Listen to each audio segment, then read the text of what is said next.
bienvenida a esta nueva sesión de los webinars WRI. Mi nombre es Valeria Hurtado, soy la coordinadora de gestión y desarrollo de capacidades locales en WRI México. El día de hoy vamos a hablar sobre la estructura financiera de Transantiago, sistema de transporte masivo en Santiago de Chile. Abordaremos el tema a partir de la siguiente estructura.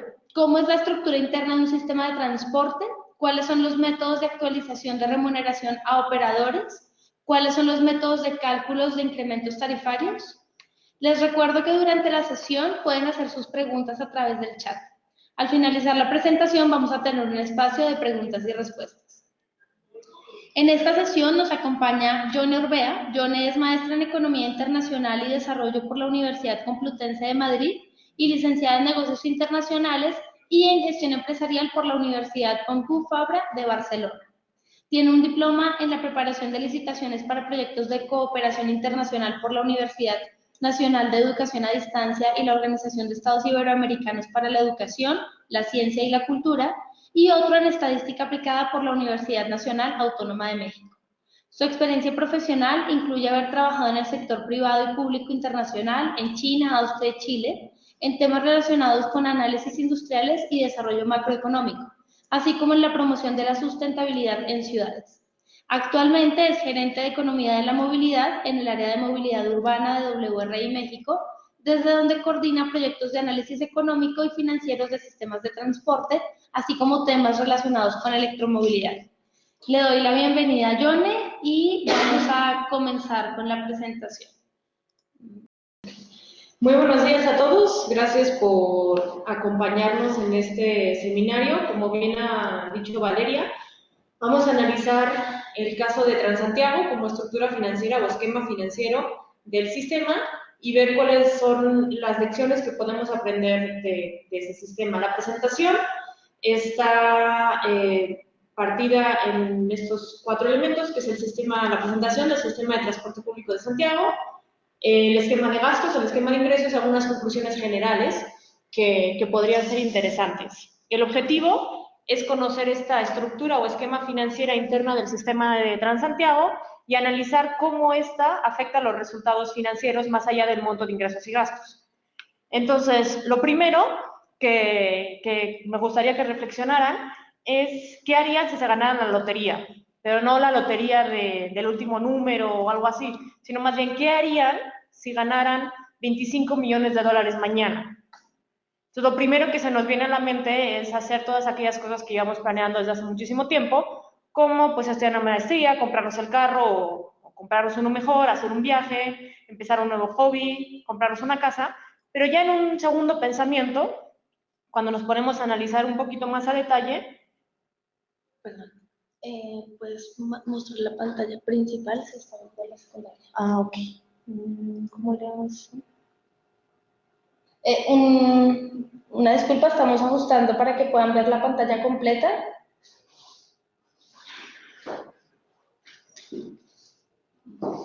Ahorita. Perfecto. Sí, ahí está. Perdón. Entonces, como decía, lo primero que se nos viene a la mente es hacer todas esas cosas que hemos estado pensando, y obviamente con 25 millones de dólares, pues imagínense lo que no se puede hacer, pero en un segundo pensamiento, lo que generalmente se piensa es más bien hacer una inversión, planificar a futuro. Ok, me voy a gastar ahorita 2 millones y el resto lo voy a invertir a bonos en el mercado, valores financieros, una empresa para asegurar el rendimiento y los ingresos a futuro. El caso es que cuando pensamos un poquito, hacemos un doble pensamiento sobre qué es lo que haríamos con 25 millones de dólares, generalmente todas las personas acaban o acabamos en ese término de, bueno, lo que haría sería planificar a futuro para que no se me acaben esos 25 millones de dólares. Entonces, nada más quédense con esa idea. Voy a comenzar la presentación. Lo primero es, como decía al comienzo, ¿cuál es el sistema Transantiago? ¿Qué es el sistema? Es un sistema integrado de transporte que integra un servicio de autobuses, un servicio de metro y un servicio de metrotren con una tarifa integrada y un método de pago único. Esto es, hay una tarjeta que sirve para todos los sistemas de transporte y que tiene tarifas integradas de manera que los usuarios accediendo a un primer sistema de transporte, según la transferencia entre sistemas, es o más barata o ya sea gratis.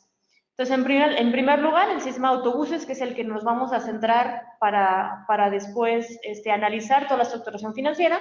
Son 7 empresas operadoras actualmente, con una flota total de 6.680 buses aproximadamente. Tienen en total 337 servicios, con algunas rutas que hacen recorridos más cortos, y un total de 527 millones de viajes anuales. Bueno, se me ha olvidado decir, perdón, la ciudad de Santiago es la más grande de Chile, tiene alrededor de, si no estoy mal, 5 millones de personas que son atendidas con este sistema que incluye buses, metro y metrotren. El sistema de metro, como ven en el plano, tiene 6 líneas, algunas inauguradas tan recientes como el año pasado, un total de 119 kilómetros y mueve alrededor de 519 millones de viajes. En el caso de Metrotren, que es un servicio de tren de cercanías, digamos, de alguna manera suburbano, que fue inaugurado creo que el año pasado, a principios del año pasado, mueve alrededor de 4.8 millones de viajes con una longitud de 20 kilómetros y tiene 2 estaciones de transferencia con la línea 1 y la línea 6 del Metro de Santiago. Entonces, como decía, es una tarifa integrada, que son 3 franjas horarias, punta, valle y baja. La tarifa normal se sitúa entre los 630 y 760 pesos chilenos, que vienen siendo 98 centavos de dólar a 1.19, obviamente dependiendo de estas franjas horarias, y además tiene un subsidio directo a estudiantes y personas mayores, donde pagan una tarifa de 120 pesos chilenos, 34 centavos de dólar, independientemente de la hora a la que ingresen al sistema. Entonces, para que se hagan una idea de esa tarifa integrada según los horarios, en la tarifa punta, como ven, el primer icono de los 3 rombos es metro, después están los autobuses y el que es azul es el metrotren. La combinación, digamos, de metrotren con 2 autobuses, metro, metrotren y autobús, o la combinación de los demás, llega a alcanzar 760 pesos, mientras que si uno solamente viaja en autobús son 660. En la tarifa Valle se hace más o menos la misma combinación, pero obviamente más barato, son 680 y 660 pesos chilenos. Y en la tarifa baja son de 660 a 630 pesos chilenos, lo que les decía, desde 0.98 dólares hasta 1.19. Entonces, ya metiéndonos un poco más en lo que estamos hablando, la estructuración financiera y económica del sistema, lo que les quiero decir es qué es lo que nosotros estamos considerando como esta estructuración financiera y económica, las reglas de gasto, reglas de ingreso y las conclusiones generales del modelo, y qué es lo que podemos sacar. Entonces, ¿qué es esa estructura financiera y económica? Es un marco, una estructura que refleja las distintas fuentes de procedencia de los recursos financieros. Más allá de eso, nosotros en esta presentación estamos enmarcando dentro de la estructura financiera como todos esos elementos y fórmulas, conceptos que establecen las reglas por las cuales el dinero entra al sistema y sale del sistema. Por lo tanto, de dónde provienen nuestros ingresos,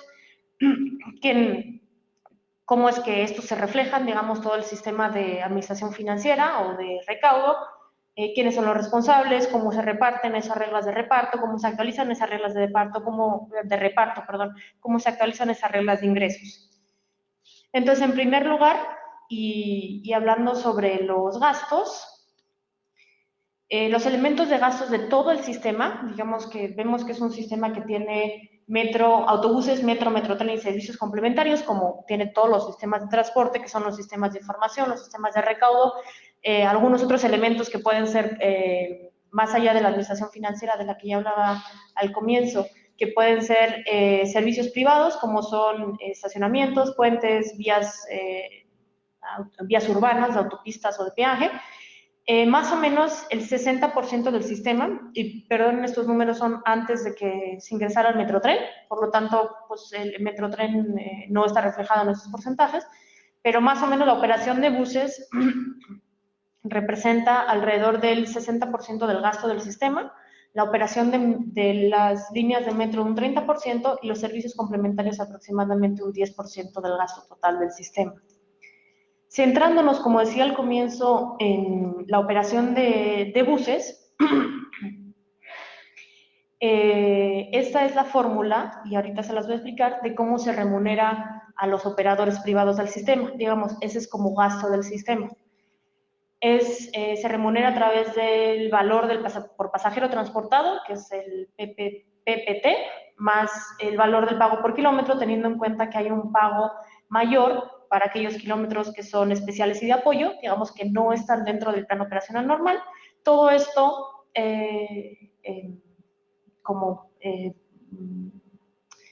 evaluado según el índice de cumplimiento de la capacidad de transporte, que no es más que un índice que calcula que los operadores han operado todas las plazas por medias horas horarias que se debían operar, menos aquellos indicadores de calidad del servicio que representen multas, menos otros pagos y ajustes que pueden hacer referencia a premios por buena operación o pagos relacionados, como decía, a pagos por peaje o servicios específicos que son privados en la ciudad.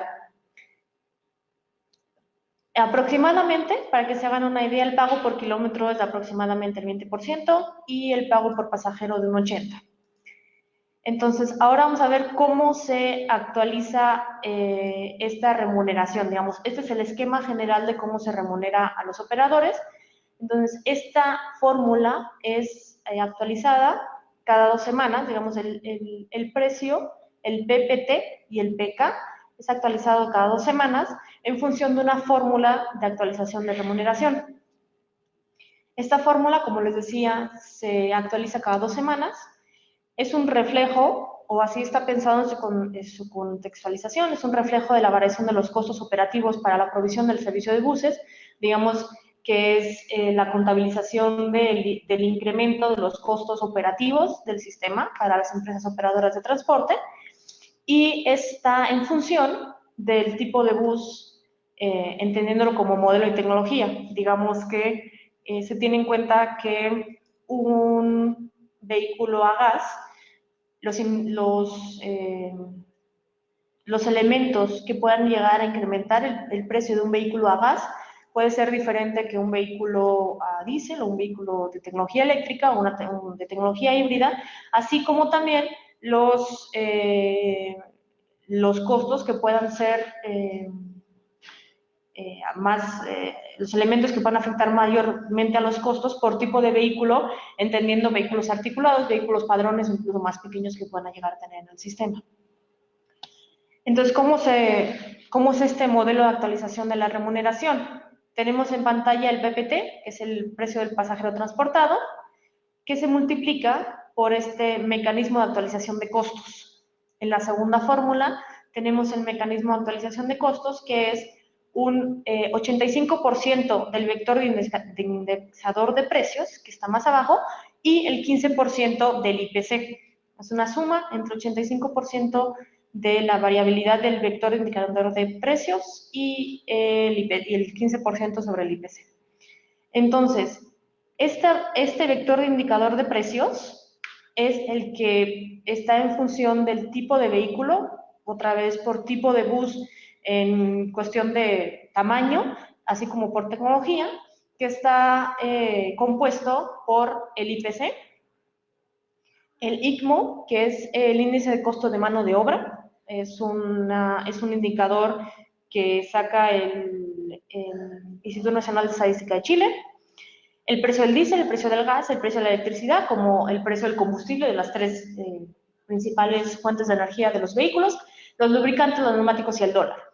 Entonces, como decía, esto depende del modelo de autobús y de la tecnología del vehículo, por lo tanto, esas A, B, C, D que puedan ver antes de cada uno de los elementos, dependerá, o sea, el porcentaje dependerá del tipo de vehículo y tecnología. Obviamente, para los vehículos eléctricos, pues el factor que se multiplica por diésel y por GNC va a ser 0, en cambio el precio de la electricidad será mayor. En el caso del diésel, el factor que se multiplica por el GNC y el precio de la electricidad sería 0. Entonces, de esta manera adaptan este vector de indexador de precios, que lo que pretende reflejar, como decía al comienzo, el incremento de los costos de operación por tipo de vehículo y modelo, por tipo de vehículo y tecnología, para actualizar el precio que se les remunera a los operadores por el precio del pasajero transportado, ¿no? Para que se refleje en el precio del pasajero transportado. Las consideraciones que tenemos sobre este modelo. La primera es que hay una doble consideración del IPC. Como ven, en el mecanismo de actualización de costos, estamos contabilizando que el 85% de ese porcentaje va a ser el vector de indexación de precios, que a su vez, que ya tiene el IPC integrado, más el 15% del IPC. Entonces, en este sentido, se está contabilizando de manera doble esas variaciones, incrementos generalmente, que pueda llegar a tener el IPC en el país. Por lo tanto, se le está dando una consideración más alta de la que se pretendía en un comienzo. Tiene la misma estructura de costos para todos la tecnología de vehículos, estructura, más no el indicador el número que se multiplica por cada uno de los elementos. También tiene doble consideración de algunos elementos que provocan grandes cambios en el IPC, y esto es una consideración muy específica del caso chileno, donde su economía y sus precios internos son derivados de manera muy fuerte por el precio del dólar y por el precio del petróleo, simplemente por la economía chilena, ¿no? Del gran número de importaciones que tienen para todos los elementos que consumen en su economía. Por lo tanto, la consideración de tener el IPC dentro del mecanismo de actualización de costos, más tenerlo también dentro del vector de indexación de precios, y así igual tener el diésel y tener también el dólar, puede provocar que un cambio más o menos drástico o un incremento estable, digamos, históricamente estable hacia arriba, pueda provocar que se subestime el incremento del costo de la operación de los vehículos. En el caso del dólar, depende del tipo de vehículo, puede llegar a significar una garantía de tipo de cambio. O sea, y así se ha visto en algunos casos de algunas empresas operadoras que han podido llegar a tener esta consideración, de manera que si hay cambios en el tipo de cambio, yo no necesito tener una garantía adicional para mi financiamiento o algunos otros ingresos que pueda llegar a tener, sino que más bien pues es un tema que se puede, que dado que está en el mecanismo de actualización del precio del ingreso del operador, no necesariamente vayan a tener una garantía adicional, cosa que puede llegar a provocar desestabilización pues, de las empresas y por lo tanto del sistema. Y como decía al comienzo de la sección, esta actualización del precio de pasajero transportado se hace cada 2 semanas. Por lo tanto, es una actualización bastante asidua y bastante constante. Pasando al tema de ingreso, los principales elementos de ingresos en el sistema es obviamente la tarifa al usuario, pero también el subsidio del Estado.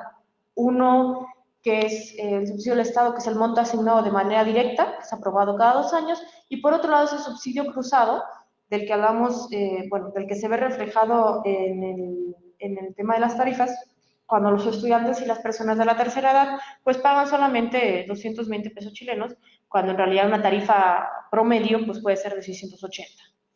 En primer lugar, la tarifa al usuario es establecida, digamos, las actualizaciones de esta tarifa al usuario se calculan con una fórmula específica. Es calculado cada mes con incrementos de 10 pesos chilenos o 0.015 dólares, que se hacen que esos incrementos solamente se pueden hacer 3 veces al año, sin posibilidad de decrecer.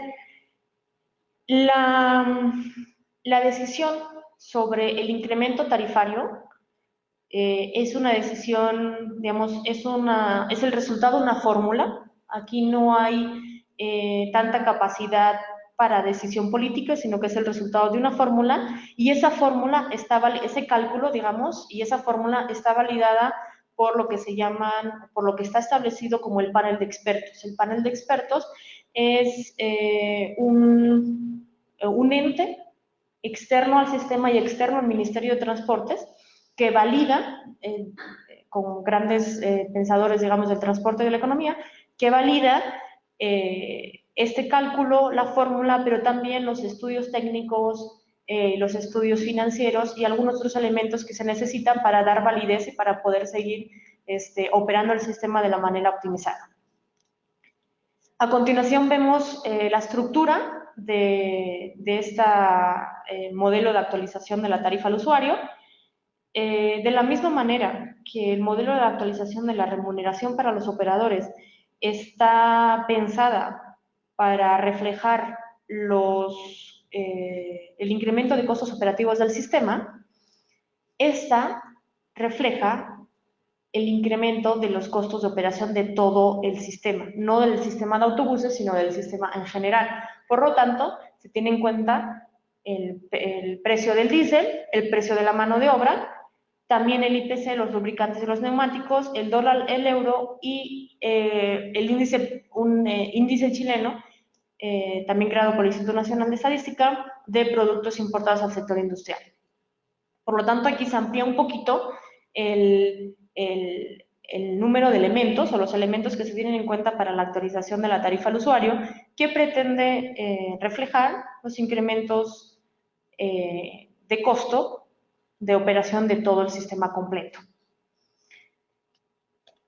En el término de los subsidios, el objetivo del subsidio, tal como está establecido en la ley, es cubrir las tarifas especiales para estudiantes y la tercera edad. Como decíamos, actualmente esas tarifas pues son bastante bajas y son ofrecidas para todo el año, no solamente los periodos educativos, digamos, en Chile, pues supongo que será como de marzo a noviembre, más o menos, o sea, digamos, es todo el año, ¿no? Además, tiene otra particularidad que también está reflejada en la ley, y es que por la estructura gubernamental del Estado chileno, el mismo monto que es ofrecido al sistema de Santiago, el sistema de transporte de Santiago, es ofrecido para mejoras de transporte en las regiones.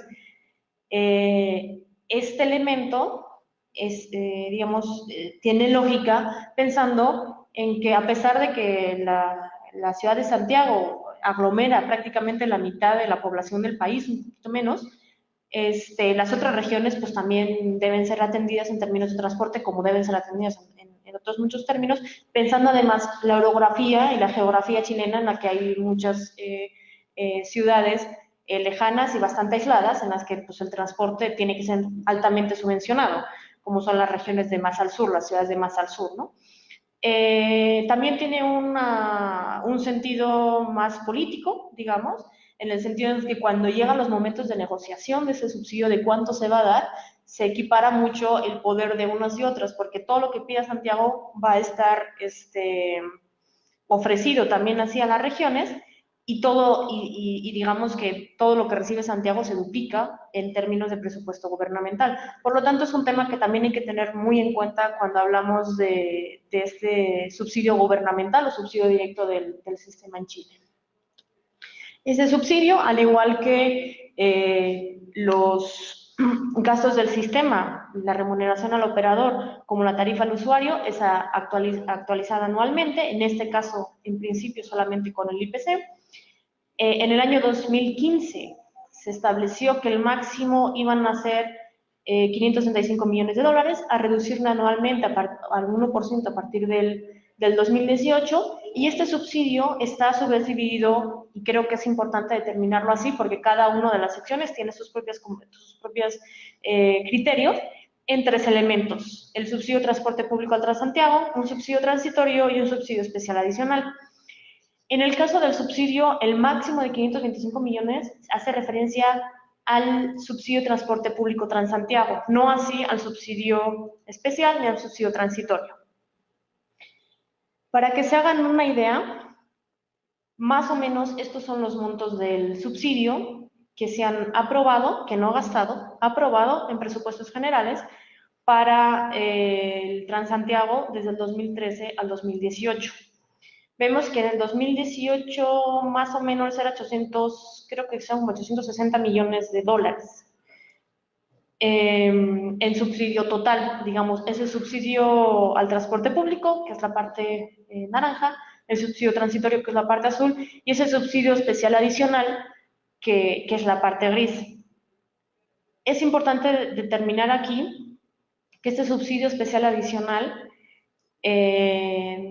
está contemplado dentro de la presupuestación, sin embargo, necesita una autorización especial. Digamos que lo que se aprueba es el monto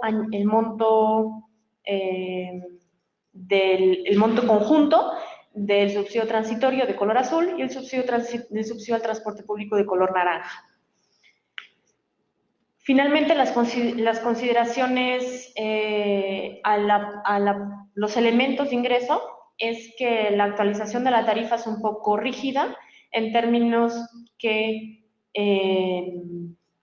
no considera todos los elementos, bueno, desde nuestra parte, pudiera considerar algunos otros elementos que tienen potencial de poder incrementar los costos del sistema y que no se están teniendo en cuenta, y que pues no, así como se hace en la fórmula de actualización de la remuneración a operadores, donde se ponen unos ponderadores para cada uno de los elementos por tipo y tecnología de vehículo, en este caso no se hace lo mismo para pensar en las modificaciones del sistema, ¿sí? Porque tal y como les decía al comienzo, ahorita con la entrada de Metrotren, es posible que los costos eléctricos puedan llegar a, o sea, incrementos en el costo eléctrico, si es que se diera, pueda llegar a significar un incremento alto de los costos de operación del sistema en general, más, sin embargo, no están bien representados en esta actualización de la tarifa al usuario. Este modelo de actualización está muy relacionado al servicio de autobuses, digamos, esa misma consideración de la que estaba hablando ahorita, y tienen esta especie de descoordinación, que la palabra está escrita descoordinación, pero no es tanto así, es más bien no está alineada en el tiempo entre la actualización de tarifa al público y la actualización de la tarifa de remuneración de los operadores. Como decía al comienzo, la tarifa de remuneración de los operadores se calcula cada 2 semanas, mientras que la tarifa al público se calcula y se actualiza cada 2 semanas, mientras que la de tarifa al público se calcula cada mes, pero se actualiza cada 4, exacto, 3 veces al año, no, cada 3, 4 veces al año, cada 3 meses. Por lo tanto, unos incrementos muy bruscos de precios más, digamos,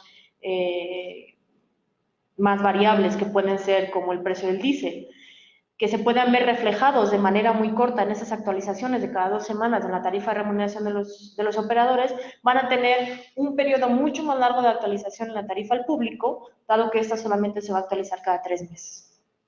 Y en todo caso, la política de espejo para las regiones es una política muy buena que compensa el poder que tienen estas ciudades capital o que tienen las grandes ciudades en términos de población, con otras que pues puedan necesitar ese mismo apoyo sin el impacto a todo ese gran número de personas que se juntan en esas ciudades. Después de todo esto, me gustaría regresar al inicio y como la primera conclusión de todo es que Santiago de Chile planifica las necesidades financieras.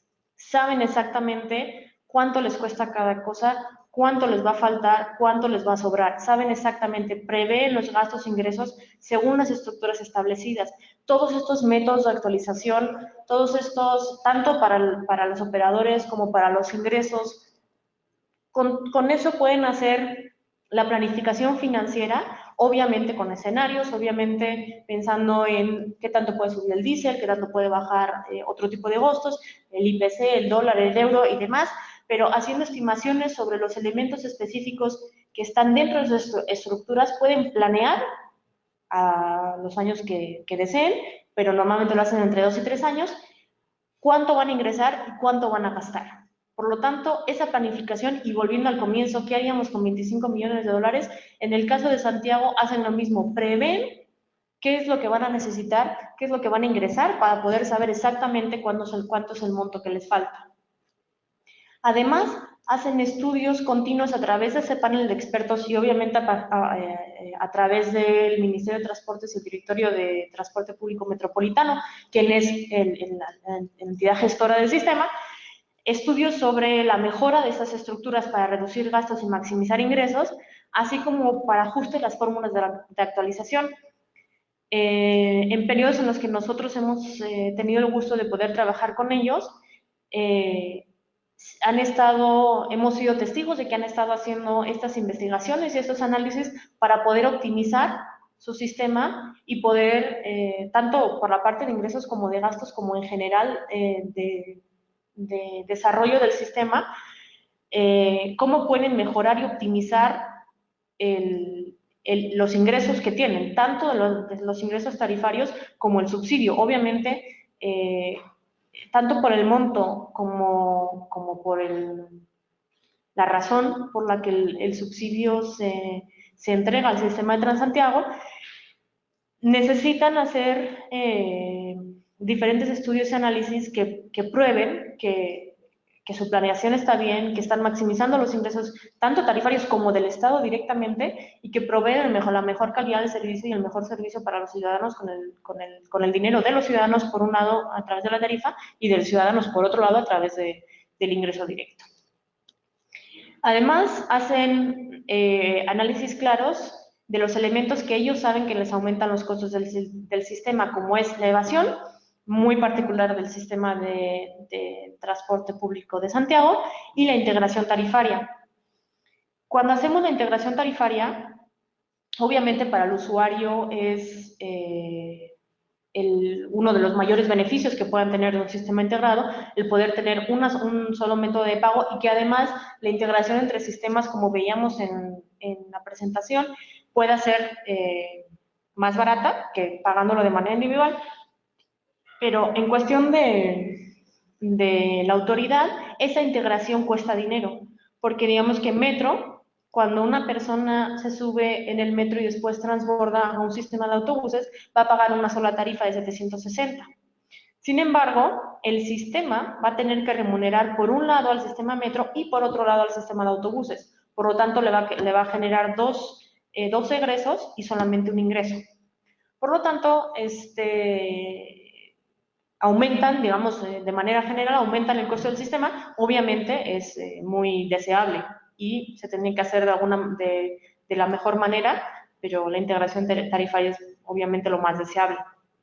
Además, por el conocimiento, el análisis y las capacidades de proyección que tienen y la planificación financiera que tienen en el sistema de Santiago, pueden llegar a ser, y de hecho están haciendo, la investigación de nuevos modelos de negocio que permitan maximizar el resultado financiero del sistema. Esto es innovación financiera. ¿Cómo se puede hacer el sistema que mejore en los objetivos de calidad del servicio, reducción de la evasión, de atracción de más usuarios, a través de la innovación en modelos de negocio, la incorporación de nuevos actores o la modificación de contratos? Al final, lo que permite tener estas estructuras claras, tener estos elementos justificados que dan respuesta a los incrementos de costos del sistema, y etcétera, etcétera, lo que consiguen es que uno pueda planificar a futuro y pueda incluir mejoras que vayan aportando y que vayan optimizando el sistema, alineado con la consecución de objetivos en términos de calidad del servicio y reducción de la evasión y demás que tiene el sistema. Entonces, con esto acabo. La gran conclusión es la planificación, el conocimiento de los costos, las estructuras y todos estos métodos de actualización basados en fórmulas que pueden apoyar no solamente, digamos, a la estabilidad financiera del sistema.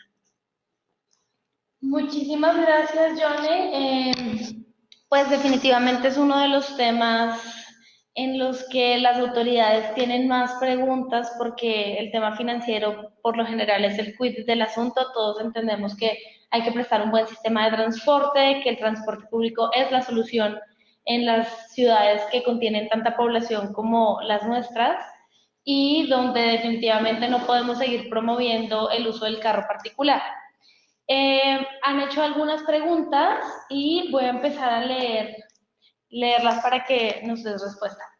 ¿Crees que el subsidio sea un factor crítico para el éxito del sistema de transporte público en Santiago? O bueno, en general. En Santiago, pues yo creería que sí, digamos, la estructura de costos actual, la integración, los tres sistemas que tienen, la calidad del servicio que tienen, el incremento de las líneas de metro y digamos, es un costo que si se tuviera que trasladar de manera directa a los usuarios, pues la verdad es que no creo que diera como para tener una tarifa accesible a todos. Por lo tanto, el gobierno chileno de manera consciente sabe que siendo esa la necesidad, procura dinero específico para que puedan mantener una calidad del servicio tal que con un ingreso de cierto monto directo pueda ser accesible de alguna manera para todos los santiaguinos, ¿cierto? Entonces, en el caso de Santiago, yo creo que sí es un factor crítico para el éxito del sistema. Sin embargo, no creo que sea así para todos los sistemas.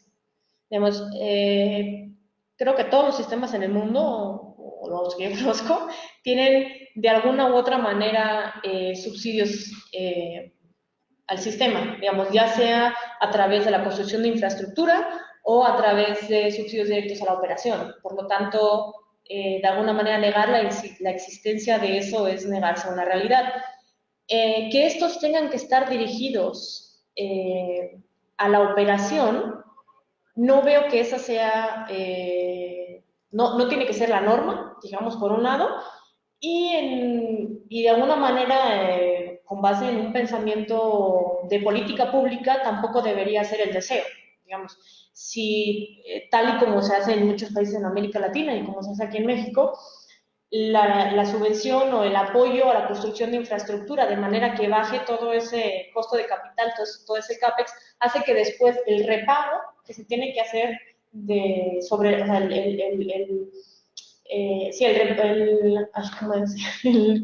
el impacto que tiene el repago sobre la tarifa, digamos, qué tanto de esa tarifa tiene que ir a pagar todo lo que cuesta el sistema, obviamente es menor porque la parte de la infraestructura ya está pagada por otro lado. Por lo tanto, no creo que sea la norma y no creo que en todos los casos se deba pensar que se necesita específicamente un subsidio a la operación para que un sistema de transporte sea exitoso.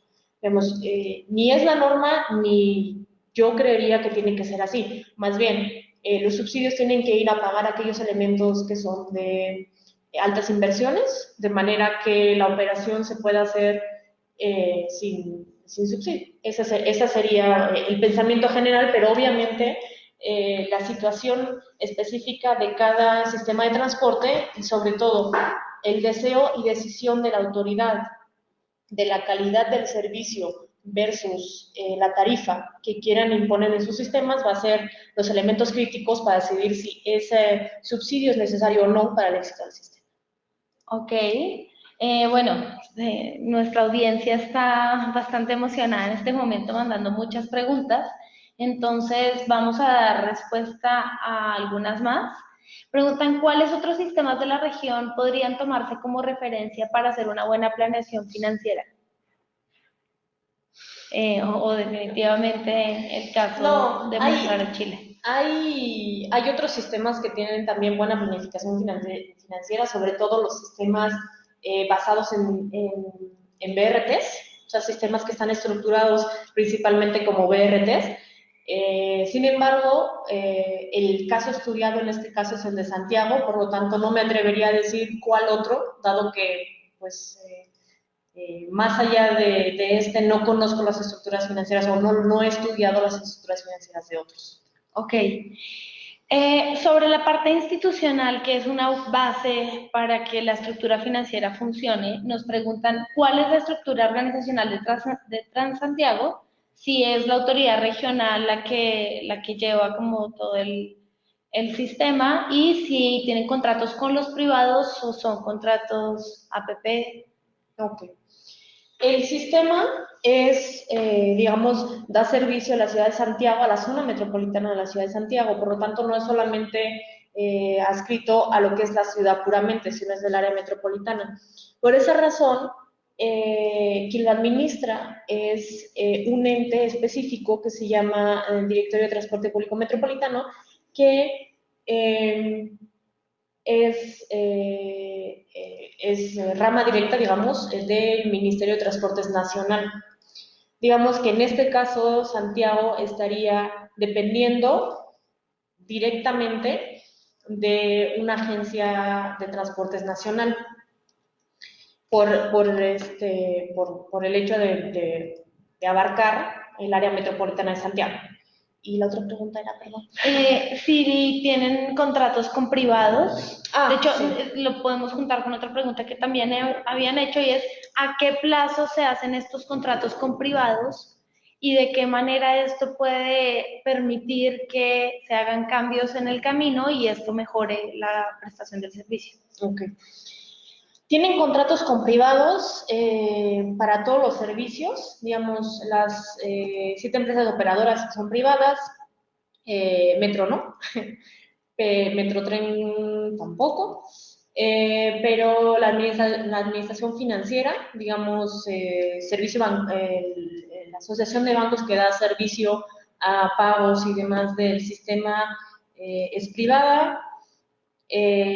Sistema de información al usuario también, sistema de control de flota también, y además tienen algunos servicios contratados dentro, digamos, se realizan pagos privados en infraestructuras de intercambiadores privados que dan servicio a transporte público, por lo tanto también tienen contratos privados. En términos de plazos, pues cada uno tiene diferentes plazos, la verdad. Los operadores que están actualmente son los mismos con los que se creó el sistema hace 17 años, por lo tanto son contratos bastante largos, pero el año pasado, no, este año, creo que la mitad de ellos caducan y el año que viene caducan la otra mitad, por lo tanto hay un proceso de renovación en marcha bastante amplio. En el caso de los sistemas de información al usuario, creo que también caducan este año o el siguiente. Por lo tanto, pues son contratos en principio bastante largos. Específicamente en el contrato de operación de transporte ha habido muchos cambios. No han cancelado contratos, pero sí ha habido cambios en temas de remuneración y en temas de calidad de servicio muy profundos que se han llevado a cabo a través de negociaciones con los operadores en 2 ocasiones. O sea, obviamente es una relación continua entre el directorio de transporte y los operadores privados, pero ha habido 2 ocasiones en específico, que ahora no recuerdo los años, que se han llevado a cabo grandes transformaciones en los contratos de operación de transporte. Ok, muchas gracias, Yone.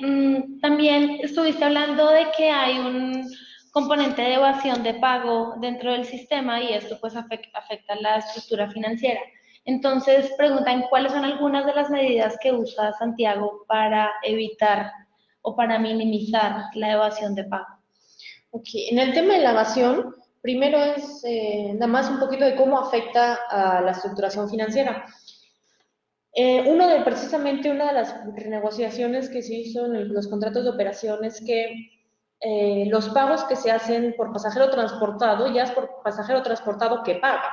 Por lo tanto, todos aquellos usuarios que utilizan el sistema y no pagan, no son remunerados a los operadores. Sin embargo, esos operadores deben planificar su capacidad de transporte para poder cumplir con los indicadores de capacidad máxima de autobuses y demás, en función de todos los usuarios que usan el sistema, no solamente los que pagan.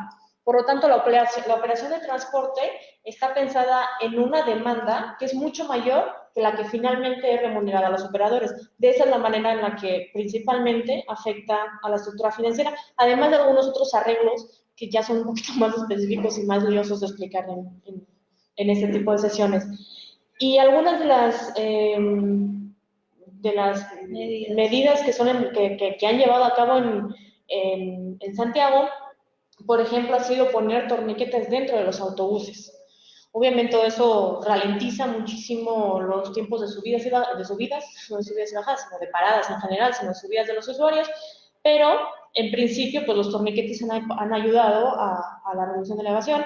Han hecho también lo que ellos llaman zonas pagas, que son infraestructura que de alguna manera cierra las estaciones. Digamos que estamos hablando de un sistema que es un sistema abierto, no es un sistema BRT. Por lo tanto, las estaciones, la mayoría de ellas no tienen, a excepción de las que tienen zonas pagas, no tienen sistemas de control. Uno sube el autobús y paga dentro de la unidad. Por lo tanto, lo que se ha intentado hacer es hacer este tipo de zonas pagas, donde la gente, sobre todo en horas pico, en horas punta, paga. Sería como una infraestructura ligera de una estación de BRT, ¿no? Donde pagas a la entrada de la estación y después ya ingresas al autobús sin mayor problema. Entonces, esto ha sido bastante bueno. Tanto hay algunas zonas pagas que son operadas y controladas por la autoridad y otras que son operadas y controladas por los operadores. En ambos casos han tenido buenos resultados. Y después hay una que es más anecdótica, pero que creo que pudiera ser pensada, y es que en algunas de las zonas, obviamente la evasión está relacionada con horarios y sobre todo con rutas, digamos, con zonas, ¿no? Donde la gente,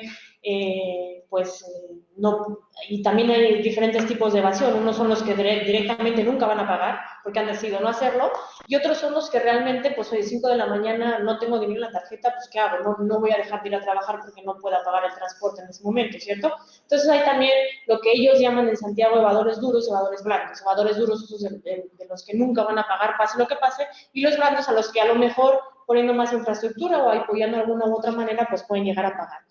En el caso de los evadores blandos, en algunas de las estaciones, en algunos de los barrios de Santiago, lo que se hizo fue controlar quién pagaba y quién no pagaba a través de las señoras de los barrios, las que siempre están en la calle, las que son las abuelitas, las madres, digamos, las que son conocedoras de quién está en el barrio, ¿no? De los vecinos y demás. Entonces, pues, las personas ya sintiéndose observadas por ese peso de jueces sociales que pueden llegar a ser estas personas en los barrios, pues se reducía mucho la evasión, pero obviamente es más anecdótico, pero da que pensar en temas relacionados con el impacto social de la evasión.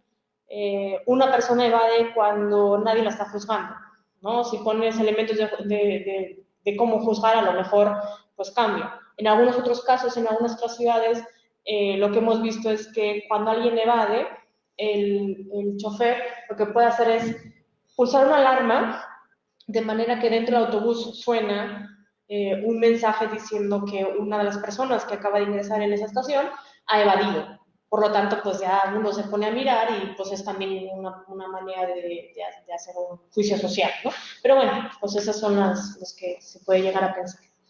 Vale, el tema de electromovilidad sigue siendo pues muy llamativo en estos webinars y nos preguntan si el gobierno chileno ha considerado cambiar gradualmente sus autobuses de diésel a eléctricos y cuál sería el tipo de impacto que tiene un cambio así en los costos del transporte. Les comento que ya tuvimos un webinar sobre el tema, pero tal vez, o sea, lo pueden revisar en nuestro canal de YouTube. Pero si quieres hacer como algún pequeño comentario sobre qué es lo que está pasando en Chile respecto a la electromovilidad. En Chile tienen una estrategia nacional de electromovilidad que fue presentada, si no estoy mal, el año pasado o hace 2, en la que el objetivo nacional es que para el 2050 el 100% de la flota de transporte pública sea eléctrica. Por lo tanto, tienen un objetivo muy claro y tienen la expectativa de cumplirlo, y el gobierno tiene la voluntad. Por lo tanto, ya se está pensando en el sistema, cómo se puede adaptar el sistema, qué tipo de innovación en modelos, digamos, en esta estructura se pueden pues incorporar al sistema para poder realmente implementar esta flota.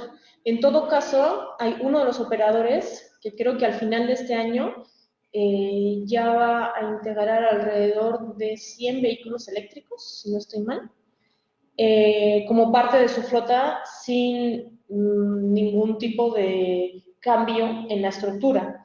Obviamente, por ser 100 dentro de una flota de casi 6.600, aproximadamente 6.600, el impacto financiero que esto pueda tener, pues, más allá de que sea grande o poco, porcentualmente va a ser, pues, poquito, ¿cierto? En una flota tan grande. En todo caso, el impacto que la electromovilidad pueda tener en el sistema, pues, será determinado por los nuevos esquemas financieros y modelos de negocios que sé que se están valorando y analizando dentro del Directorio de Transporte Público Metropolitano. Vale. Yone, nos preguntan sobre las fórmulas. Las fórmulas están basadas en el costo diésel y basadas en la antigüedad de las unidades. Pero ¿cómo se mantiene un estándar fijo en cuanto a la tarifa de subsidios y cómo puede aplicarse en los sistemas de transporte metropolitanos en México? Si quieres, lo partimos. Pues la primera parte sería, ¿cómo se mantiene un estándar fijo en la tarifa de subsidio?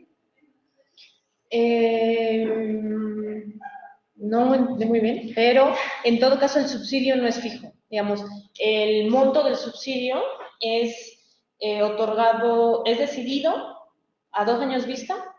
Digamos, el Directorio de Transporte Público Metropolitano, en el momento en que se estableció una ley diciendo que se iba a entregar un subsidio directo para el sistema, es en el momento que se creó este panel de expertos y asimismo se creó la obligación de que el Directorio de Transporte Público Metropolitano presentara la planeación financiera a 2 años al Congreso, Senado chileno, Congreso, creo, para su aprobación. Por lo tanto, precisamente el 31 de agosto de este mes, o el 31 de septiembre, se debe presentar ante el Congreso esta planificación que debe ser verificada por una entidad externa, donde dice cuál va a ser el monto o cuál prevén que sean las necesidades financieras del sistema, y ahí empieza el debate sobre cuánto va a ser el nuevo subsidio para los siguientes 2 años. Por lo tanto, la tarifa no es fija, sino que se va modificando según las necesidades del sistema. Obviamente, lo que se espera es que a través de optimizaciones, mejoras, maximización de ingresos y demás, el subsidio se pueda llegar a estabilizar de alguna manera o incluso a disminuir. Sin embargo, pues lo que vemos es que ha ido aumentando. Pero, repito, al final ha ido aumentando no necesariamente porque el sistema no esté optimizado, sino porque tienen, pues, como he dicho, una gran emisión y es un sistema integrado. Y la integración de diferentes sistemas de transporte y la calidad del servicio que otorgan, eso tiene un costo que en la gran mayoría de los sistemas no se puede trasladar directamente al usuario porque sería demasiado costoso como para utilizar. Ok, gracias, Jone. Nos preguntan, y no sé si quedó claro, tú comentabas que hay 3 aumentos o que se puede llegar a aumentar 3 veces la tarifa durante el año en Chile. Pero entonces la pregunta es, ¿se aumenta necesariamente las 3 veces o es el máximo de veces que se puede llegar a aumentar? Porque lo que preguntan es, se supone que el salario lo deben aumentar anualmente, entonces, ¿por qué habría como esta diferencia entre el salario aumenta una vez al año y la tarifa aumenta 3 veces? Sí, la tarifa puede llegar a ser, o sea, el máximo de veces que se puede aumentar en un año son 3. Y se tienen que aumentar máximo 20 pesos en múltiplos de 10, o sea, 10 o 20 pesos chilenos, ¿cierto? Entonces, sí, la verdad es que si el salario solamente aumenta una vez al año, la posibilidad de aumentar el costo del sistema de transporte público, pues 3 veces al año es muchísimo. Sin embargo, la tarifa al usuario no está ligada a los ingresos de las familias, sino más bien está ligada a los costos de operación del sistema. Y hay algunos costos, no todos, sino que sí hay algunos costos que pueden ir incrementando muchísimo mes a mes, como es el diésel, como es el tipo de cambio del dólar, el tipo de cambio del euro. Por lo tanto, bajo la lógica de que ese modelo de actualización tarifario refleja los aumentos de costos del sistema, ahí sí tiene un sentido que se pueda hacer más de una vez al mes, pero tienen razón en pensar que está de alguna manera desvinculado a los ingresos familiares o los ingresos personales, teniendo en cuenta que los salarios, si es que se aumentan una vez al año. Bueno, buena parte de nuestra audiencia es de Colombia y en Colombia las ciudades intermedias no tienen subsidios de transporte. Preguntan adicional a esto de los costos, o sea, se hacen cobros por zonas azules y cobros por valorización, que están diciendo acá, pero ¿qué otros mecanismos se podrían utilizar para subsidiar el sistema de transporte? ¿O qué mecanismos se te ocurren a ti muy rápidamente que pudieran adoptarse fácil en un sistema de transporte público como el colombiano, donde hay pocas opciones de subsidio? No, pues el tema de tarifas, digamos, de tasas especiales al estacionamiento, que es el tema de las zonas azules, la revalorización de los predios o los edificios, o sea, de las últimas, ahora no se me ocurren muchos, pero de las últimas que he estado escuchando es, digamos, aumento de impuestos obviamente a la circulación de vehículos privados y restricción a la compra de vehículos privados a través de subastas, de manera que pues, las placas llegan a costar mucho más dinero, por lo tanto eso va también a ingresos de transporte público. Pero creo que tenemos una publicación sobre eso, ¿no? Lo podemos revisar, voy a revisar si tenemos ya una publicación sobre el tema y si es así la van a encontrar en la parte de abajo del video de YouTube para que la puedan consultar. Bueno, tenemos tiempo para una última pregunta y esa es una pregunta de opinión, ¿no? Bueno, en Colombia, en el sistema particularmente de Transmilenio en Bogotá, ahí se pueden hacer transbordos. El transbordo tiene un costo de 200 pesos colombianos, que es aproximadamente un peso mexicano, y el valor del pasaje es de 2.800 pesos colombianos, $1 aproximadamente. Okay. La ventana horaria para hacer estos transbordos es de 95 minutos. Entonces, lo que nos están preguntando aquí es que mucha gente se aprovecha del sistema de alguna manera y hace todas sus compras o todos sus trámites en esos 98 minutos y entonces utiliza el sistema varias veces al día, únicamente pagando los 200 pesos que cuesta el transbordo. Entonces, es una manera como de evadir el pago real. ¿Cómo podría evitarse? ¿O crees que el sistema en la estructura financiera ya tiene considerado esto y pues está como incluido dentro de la tarifa? Digamos que probablemente el sistema financiero pues ya está, de alguna manera ya tiene en cuenta esto, ¿no? A la hora de planificar uno, más o menos, si esa situación es conocida, uno puede planificar cuántos son los ingresos que va a recibir y por lo tanto contabilizarlos en eso y pensar si realmente esa estructura tarifaria puede ser modificada de alguna manera para impedir ese tipo de cosas o simplemente es la manera en que la gente utiliza el sistema de transporte. Digamos, si es así como se utiliza y si es así como les va bien, pues es así como les va bien, ¿no? O sea, tampoco es necesario como penalizar a quien utiliza legalmente el sistema de transporte a su propio beneficio. Si es así y así son las reglas y yo las cumplo, pues ni modo. En todo caso, en Santiago lo que se pretende es que toda la estructura de rutas permita o fomente que todo el mundo haga uso del sistema de metro al menos en un punto de su viaje. Por lo tanto, una vez que alguien ingresa al metro, lo que podría ser en Transmilenio a los corredores troncales, ahí es cuando te cobran la tarifa más alta y lo demás son las tarifas más chiquitas. Entonces, digamos que de alguna manera la operación del sistema, las rutas, pudieran modificarse para que la gran mayoría de los pasajeros necesariamente tengan que pasar por estas rutas troncales o por el metro, como es en el caso de Santiago, para que sí necesiten hacer ese pago.